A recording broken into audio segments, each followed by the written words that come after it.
Over the past 4 years, I've built a small stockpile of footage from my time overlanding throughout New England. And as I look back at all that content, I realize there's one place I keep returning to: the Green Mountain state of Vermont. With its challenging Class 4 roads and over 400,000 acres of national forest land, Vermont is known by off-road enthusiasts throughout New England as the place you go for a challenge.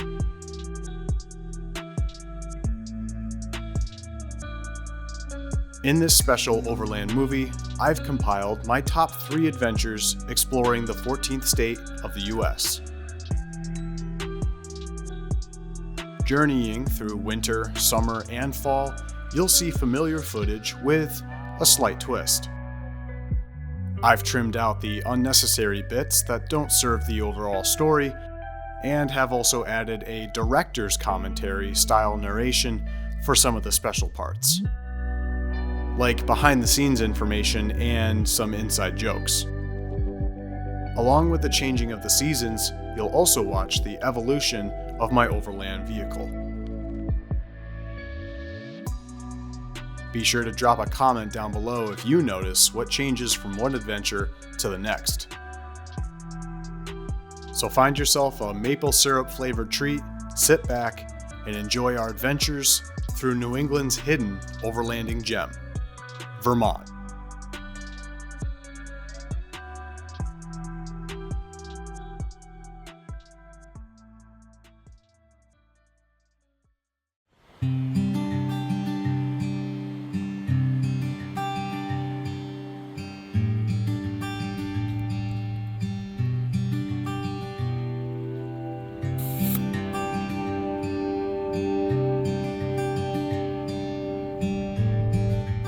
What's up, people?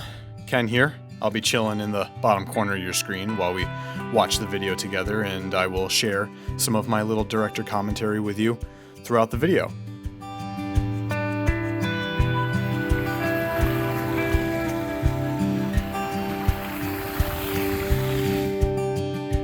Hey, it looks like there might be a pretty cool bridge up ahead.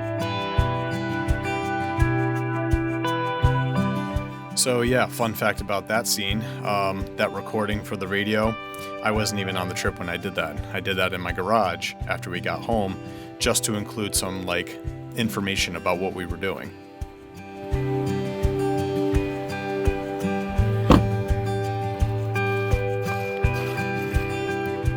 A little slippery, huh?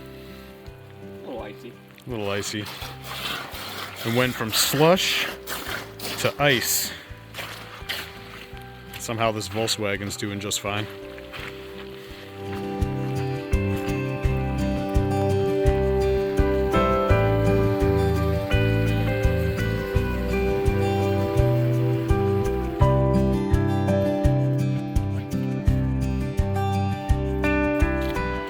Just walking all the way back to pick up our cameras. At least it is a scenic walk, assuming I don't fall on my butt with all this slush and ice. And sure enough, I fell right on my butt right after saying that, slipped on the ice, and I knew I shouldn't have said it out loud. I totally jinxed myself.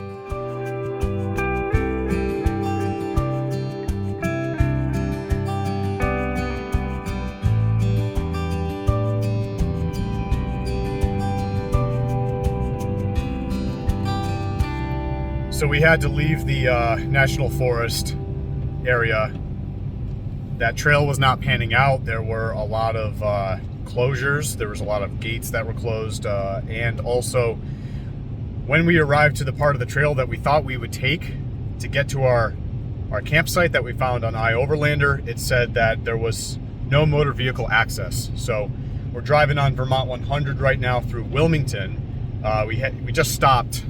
There's a silver lining. So we just stopped because turns out we never grabbed any firewood. So we were able to get firewood when we turned around. But I have never seen more ski and snowboarders congregated in one area than I did 10 minutes ago. So that was a zoo at the store. But we grabbed firewood, and now we're driving about a half hour to a different location, basically on the other end of the Forest Service Road that we saw. And yeah, so it's gonna be a hard landing. I'm thinking that this is gonna end up being a hard landing, and we'll be setting up camp in the dark. So we'll see. And little did we know we would never actually use the firewood. So, whoops. Yeah, if that little pull off is any indicator of the quality or the condition of the trail, I'll be ready to take the first campsite that we find. Agreed. The other thing I'm thinking about as well is potentially running into gates along the way, which might force us to continue going, you know, a little more northward until we find something suitable. So Jeremy and I are currently pulled over at a trailhead, a hiking trailhead off of Route 9, because we are quickly running out of options as far as these camping situations. Every time we pick a trail to go down, it's either closed or it's, you know, so poorly maintained that we can't gain any access due to all the snow. We had no idea it was going to snow this much. And we're moving south now. We've been moving south for probably an hour, maybe a little over an hour, to try to figure out if we can get out of the snow, if we can find some drier conditions. But as we move further south in Vermont, we run out of national forest and we run out of options for camp. So we might have like one last shot left. But yeah, we're kind of in a pickle right now. So we're exploring our very last option for a campsite. And ironically, the trail is getting a lot more technical than we expected. We got some running water, getting very rocky, definitely flexing us out. It's a bit sketchy doing this in the dark without having a complete grasp on what everything looks like around us. But we are so close. We're walking up ahead to see what it looks like. This is... You gotta be kidding me.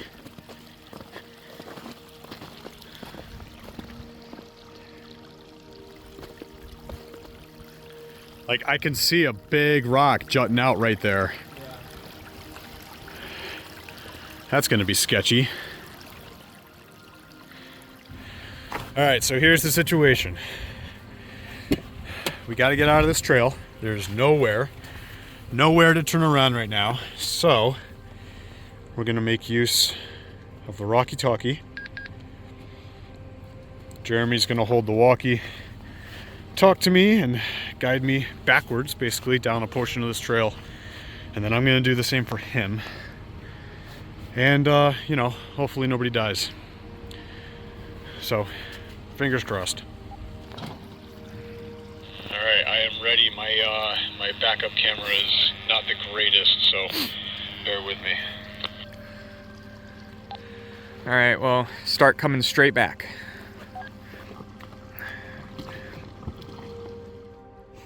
Drive her a little bit. Straighten out. I don't really want to give it much gas, so I'm just going to try to use gravity, but if I have to get over something, I might press a little bit. Go drive her a little bit. So Jeremy probably didn't realize this during this moment, but I couldn't see a thing. It was just, my cameras were not helping me. I couldn't really turn around to look back. You're good. So yeah, I'm just glad that it all worked out, and I definitely wouldn't recommend doing this in the dark. Cut driver. We were out of options, but I would not recommend doing this. Keep it cut. Keep it cut. Straighten out.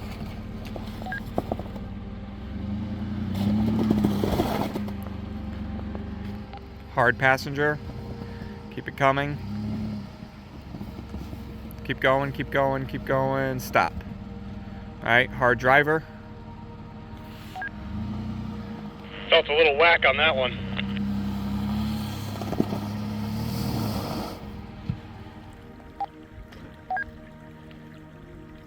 Radio check. I hear you loud and clear. Alright, let's do this. You're good. Keep coming straight.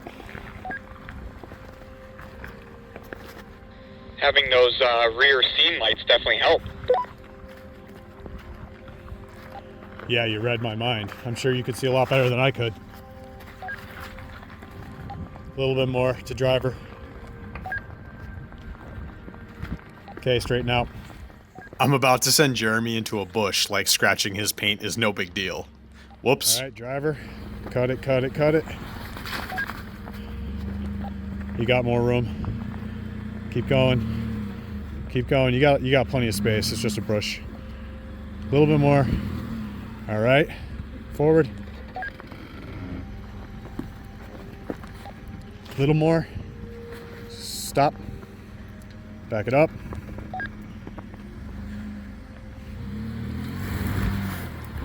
All right, you should be clear if you cut it hard to passenger.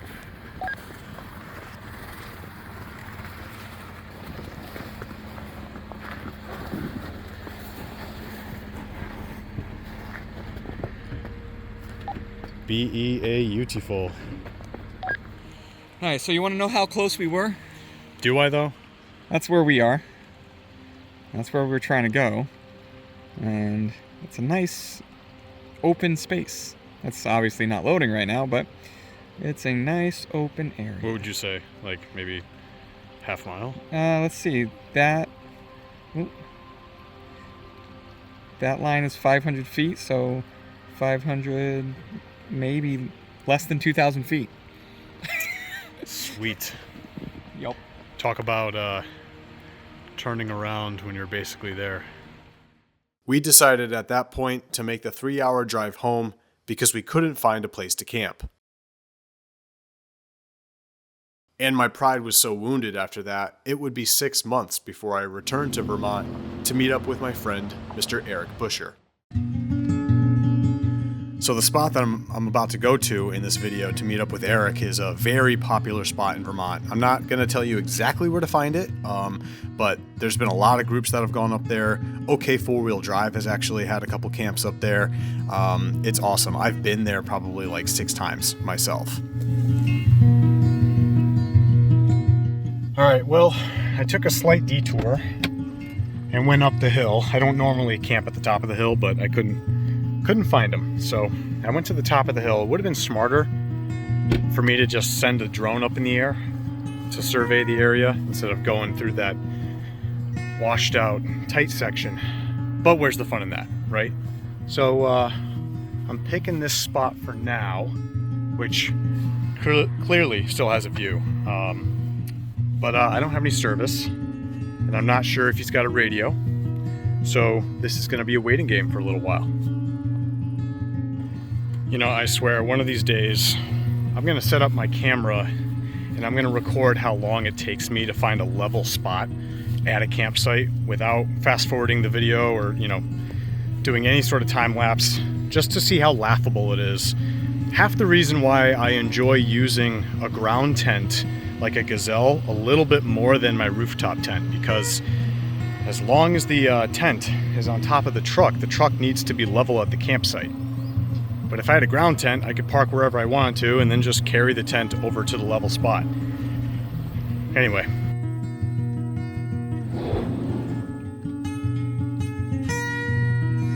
Ladies and gentlemen, meet my beautiful dog Pepper, also known as Pepperoni and Cheese, or Pepper Potts, or Little P.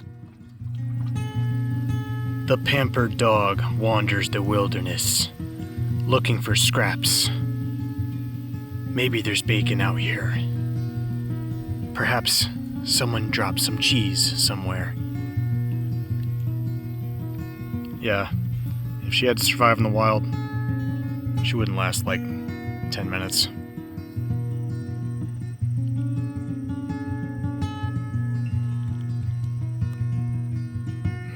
think it's finally time to pop the drone in the air, see if we can find our missing friend. So if I had never put the drone in the air, it could have been very likely that I was camping, halfway up the hill, and Eric was already camping all the way up at the top of the hill, and we could have went all night in 2 separate locations and never known. Well, I found him. I can't believe that just worked. I should have done that like 2 hours ago. Problem is now I got to pack everything up because I don't know if he saw my drone, if he knew it was my drone, and whether he could even follow it back. So I know where he is now. So now I just have to pack everything up and head on up the trail.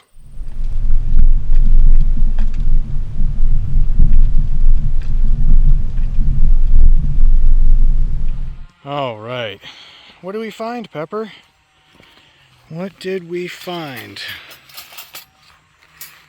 So this is my bag of tent rainfly stakes that I lost while I was heading up the trail because, like an idiot, I was in such a rush to go up and meet up with Eric that I broke down camp and I threw everything into the bed of my truck and I didn't completely close my tent. I dropped the hard shell part, but I never latched it. So there was a space open just big enough for my tent stakes to fall out. So we had to go for a little hike. All right, so after being at the wrong campsite for 2 hours and having to hike down the trail to retrieve my lost tent poles, I finally met up with Eric. Hi. He's got an insane white Colorado ZR2. Sounds familiar, but he has an Alucab setup that I am going to spend the next few hours drooling over.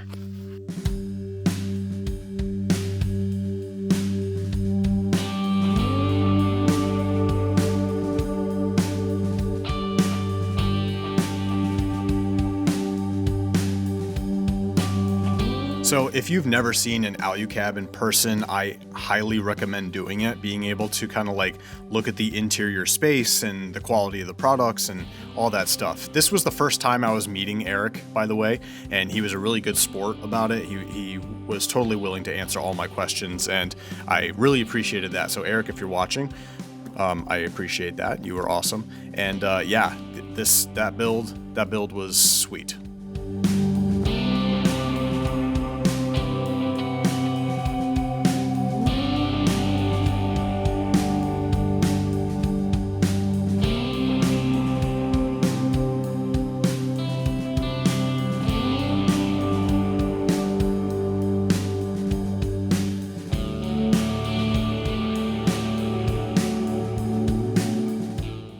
All right, so while I'm cooking on my Coleman, I got leftover meatballs. I took the easy way out. Let's see what kind of fancy setup Eric has over here. Mac and cheese. What'd you say that was? It's just a backpacking stove. A backpacking stove. That's the way to go. I have a Blackstone. A Blackstone. Of course you do. There you go. I love the Blackstone. I have a couple friends that use Blackstones every time we go camping.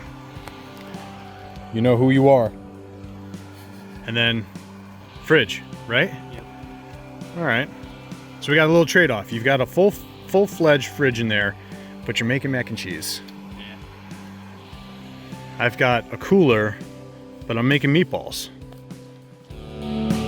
For the record, the only reason why I had meatballs in the first place was because my wife was kind enough to make them for me before I left. So, Michelle, thank you very much for doing that. Otherwise, I totally would have been eating mac and cheese. Or, even worse, I probably just would have grabbed a box of Lunchables while I was at the store on the way up to Vermont. So, yes, I tend to be extremely lazy myself while I am camping.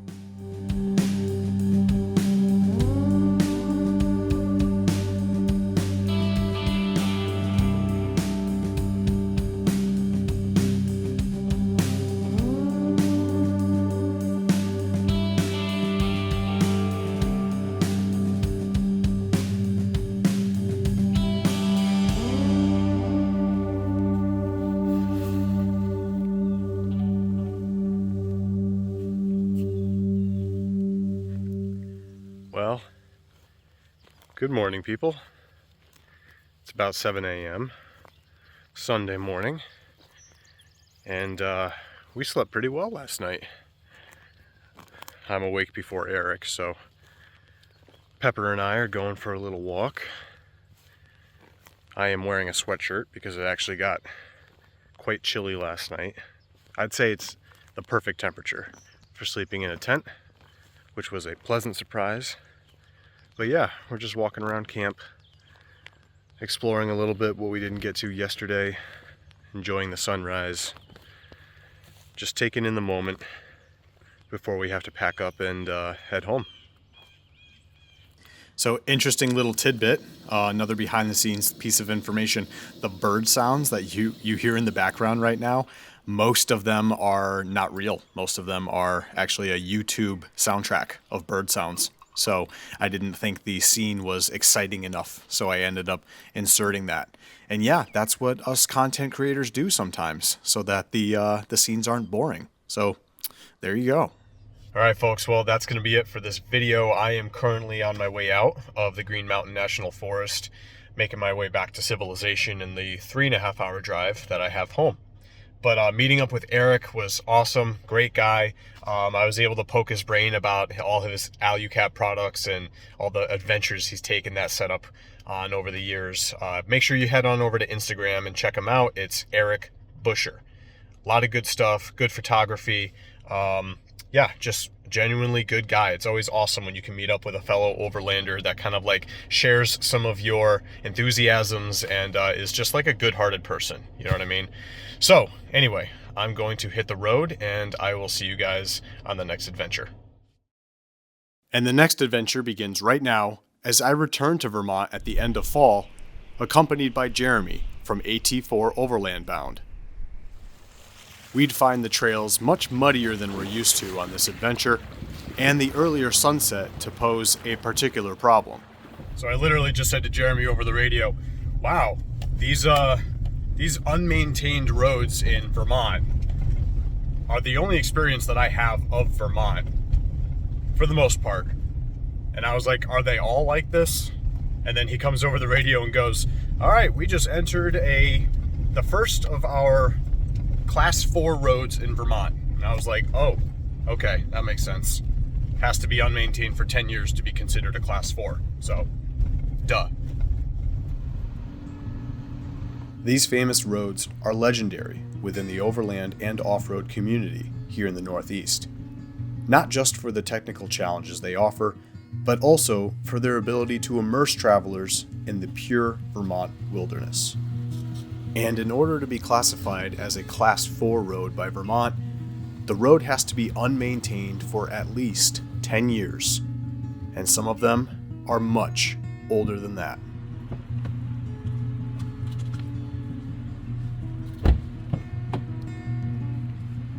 And our best chance of enjoying the experience without falling victim to the unforgiving terrain is by airing down our tires.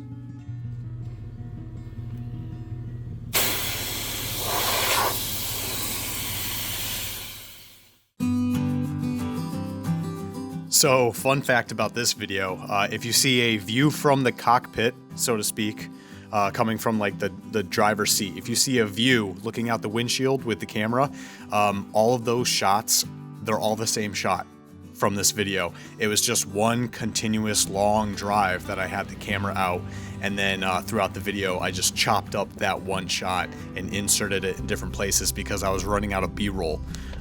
So yeah, gotta do what you gotta do behind the scenes, you know? As content creators, we find ourselves stopping quite a bit while on the trail. Between adjusting the tire pressure, setting up cameras, and flying drones, it's easy to forget that the most important part should be simply enjoying the experience.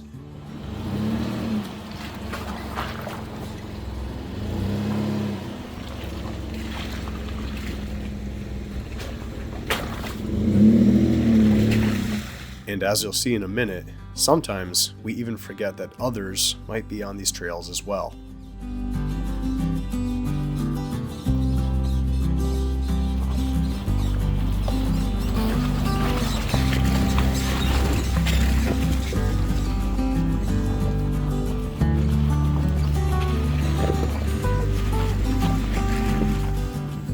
After some time, we realized a small group of quads had snuck up behind us, and without pulling off the trail, which is a big tread lightly no-no, there was no way for them to easily pass us. And just as we began considering that we might have to put our filming plans on hold, we approached this trail's gatekeeper, which offered a large pull-off just wide enough to let our followers pass.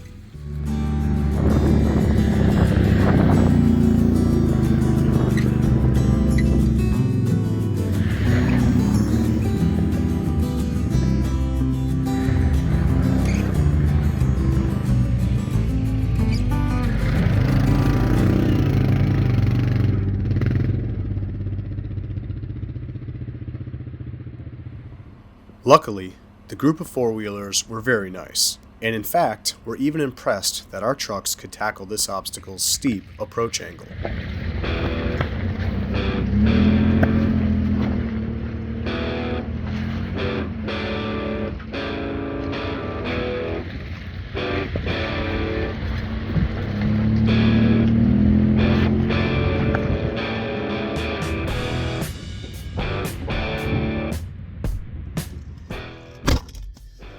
Well, that was pretty cool. I usually lean to the timid side when it comes to off-roading, so to have those guys question whether or not we were going to go up that rock, I think that's saying something for my progress. Yeah, no, that's definitely saying something, because again, that's considered a green, maybe borderline blue obstacle, because the class 4 road we're on is currently green, and it becomes a green right at that obstacle. It ends as a blue and becomes a green. Obstacles like this are often referred to as gatekeepers. These are specific spots on the trail that are particularly challenging when compared to the overall trail rating. Things like boulders, washout sections, or deep water crossings that might cause less experienced drivers to turn around. So we had to take a quick detour on our way to the grocery store so that Jeremy could help explain to me this trail that he completed, the VOT Challenge Trail, Pink Plus Trail, second hardest trail in Vermont, technically a class 4 road. And I wish I could get a good angle, but of course none of this shows up good on camera, but I'm stunned. This is stupid. That's stupid. What, Just look at that? It doesn't look that bad on camera. Nothing looks that bad on camera. Oh my God. Listen, I am thoroughly, I watched the video, but I am thoroughly impressed that you were able to get your truck. We haven't even walked 30 yards. And I'm scared, and we're not even doing this. This is insane. Go watch the video. Go to AT4 Overland Bound channel, watch the video. Tell me if you agree. That's disgusting. This is disgusting. Most of the major off-road organizations in Vermont use some form of trail rating system to classify the difficulty of the terrain, and this one is labeled by all as extremely challenging. So I opted to say no thank you and voted that we head back into town instead.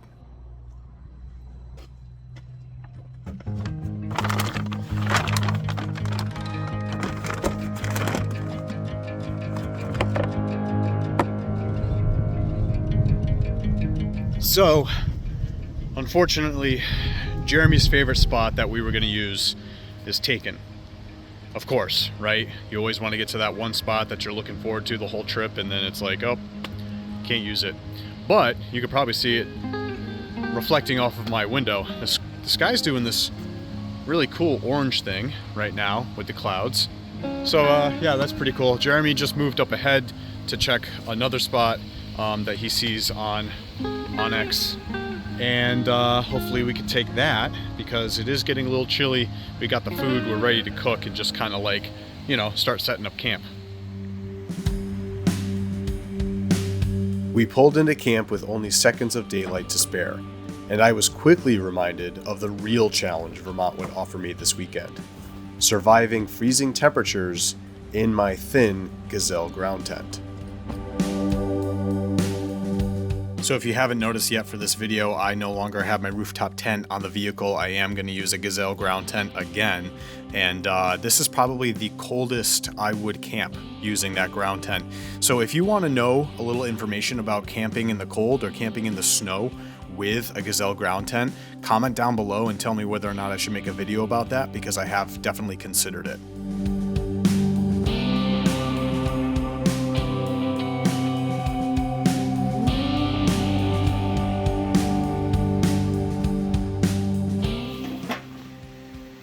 Cooking time.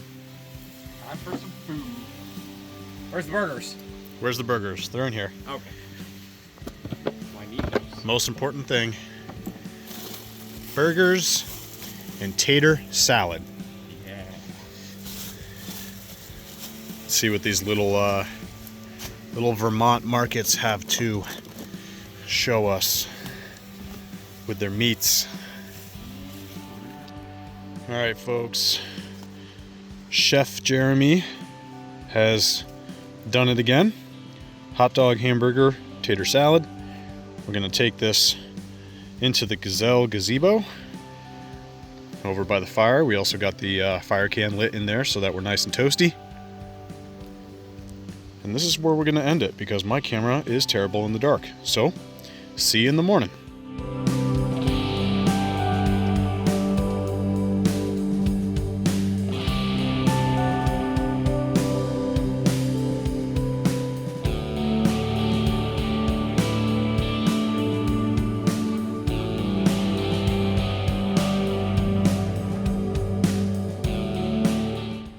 Well, good morning, people. It is a frigid morning here in Vermont. We did get some rain overnight last night. Luckily, we were already in the tents once the rain started to fall, but some of the water on Jeremy's tailgate from the rain was frozen when we got up this morning. So it was a cold one. It was a cold one last night. We're both getting up pretty early, hoping to pop the drones in the air to see maybe if we can glimpse a sunrise or maybe a snow-capped peak of a nearby mountain. It is a little windy, so the drones might be questionable. We'll give it a shot. We'll see what happens. But yeah, I used the Gazelle last night, the ground tent, and I can confirm that if you have a heat source, it still works great in cold weather. So my heat source was the fire can. I ended up bringing that into the tent with me. I used it to remove the chill, I guess you could say. So I did not sleep with the fire can going. I didn't have an open flame while I was asleep. I had it on for about an hour while I was just kind of sitting on my phone and scrolling through the footage from yesterday. Along with my heated blanket, I shut it off, fell asleep, woke up around 5, turned it back on for an hour while I just kind of chilled in the tent, and then started moving around 6 o'clock. So if you have a heat source, probably something a lot safer than an open flame, then you could probably go all night with your Gazelle in cold temperatures and be just fine. So that was a nice little discovery. You know, now I may take it out a little bit more often during these colder months. But yeah, we're just kind of packing up camp. I've already got everything all set inside the truck. Jeremy's starting to pack up his situation right now, and we'll see what we can get into.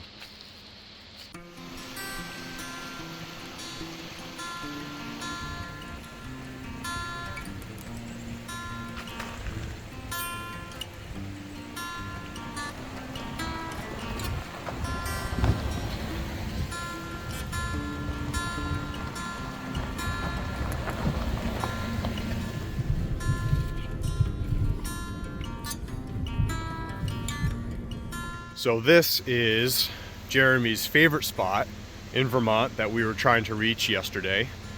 Ironically, he said that he popped the drone in the air this morning and he didn't see anybody here, so that's why we're able to explore it. So the people that were here yesterday either didn't stay the night or they just got up really early, even earlier than us, and peaced out. So yeah, I could see why this is your favorite spot. Got a river flowing in the background, pretty big enough for a couple rigs to fit in here. Comes with its own picnic table. I actually wasn't there the last time I used it. So someone had to drag that in here. All right, folks, well, we're not quite out of the woods yet, but we are stopping to air up the tires. Comment down below if you've ever explored the Class 4 roads of Vermont. I have definitely done at least 1 or 2 in the past, but most of my Vermont experience is a lot of Forest Service roads. So thankfully, Jeremy was able to introduce me to some of the Class 4 roads that he's familiar with. And I gotta say, for these to be once considered like a legitimate real road and to just like degrade the way they do over time because of no maintenance, they're like trails. They're like difficult trails. We didn't do any of like the hardest ones, obviously, but I was impressed. I was definitely impressed. So comment down below if you've ever explored any Class 4 roads of Vermont. And yeah. Vermont is an incredible state with a large community of off-road and overland enthusiasts. A quick Google search reveals that Vermont has approximately 1,700 miles of Class 4 highways and trails, and is home to a number of off-road touring groups.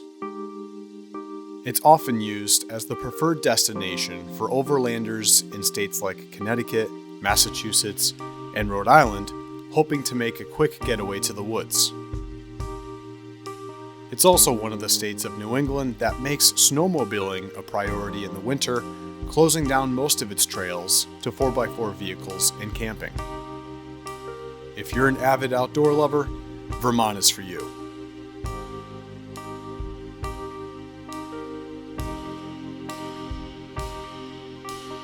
I hope you've enjoyed this special Overland movie, and if this style of content is what you prefer, I encourage you to go check out my Maine Adventure series. The North Maine Adventure is a 5-part series where I document my travels with friends through the great state of Maine. If exclusive Vermont content is more your speed, head on over to my YouTube channel and check out my playlist of other Vermont videos.